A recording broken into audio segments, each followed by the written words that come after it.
अस्सलाम वालेकुम। Drama serial हया जिसकी आने वाली एपिसोड और भी दिलचस्प होगी। हया जब भी मुबारक मजदूर को अपनी कुर्सी पर बैठा देखती है और हुक्म चलाता देखती है, इसके दिल में एक ही हसरत नजर आती है और वो हसरत सिर्फ और सिर्फ उस मुकाम को पाना है जो मुबारक बेगम का है।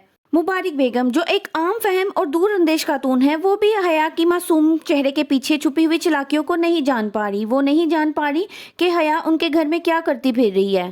हया जो रोहान से शादी के बाद भी बेजाद की मोहब्बत को अपने सीने से लगाए हुए है, वो इस बात को मानने को तैयार ही नहीं कि बेजाद इसकी जिंदगी में वापस नहीं आ सकता। वो रोहान को बेजाद की शख्सियत जैसा बनाना चाह रही है, जिसमें वो काफी हद तक कामयाब भी हो गई है। वो रोहान में हर वक्त बेजाद को देखती है और उसी को ढूंढती है।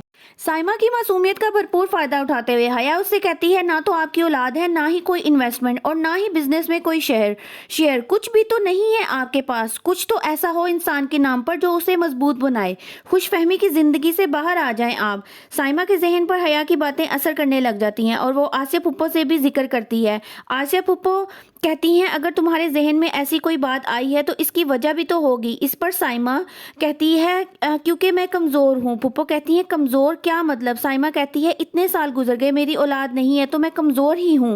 दूसरी तरफ आसिया पुप्पो जब इरम से साइमा के रवैये और उसकी की हुई बातों का जिक्र करती है तो इरम कहती है कि मुझे लगता है भाभी के दिमाग में कोई ना कोई ये बातें डाल रहा है, वरना इतने अरसे में किसी ना किसी की जुबान पर तो ये बात आती ना। दूसरी तरफ हया मुबारक बेगम की नज़रों में अच्छा बनने के लिए, अपने आप को अच्छा साबित करने के लिए साइमा और रिफत के दरमियान हुई खामोश जंग का जिक्र करती है, जिस पर मुबारक बेगम परेशान हो जाती हैं। परेशानी के आलम में उनको देखकर हया कहती है, मुझे लगता है मुझे ये आपको नहीं बताना चाहिए था। लेकिन मुबारक बेगम कहती हैं, तुम्हारी इत्तला की सच्चाई के इशारे साइमा के रवैये में मौजूद हैं, जिस पर हया खुश हो जाती है कि अपने मकसद को पाने के लिए अब हया मुबारक मंजिल की किस बुनियाद को हिलाएगी। जानने के लिए मेरी वीडियोस को लाइक करें, चैनल को सब्सक्राइब करें और हाँ, बेल आइकन के बटन को ज़रूर प्रेस कीजिएगा।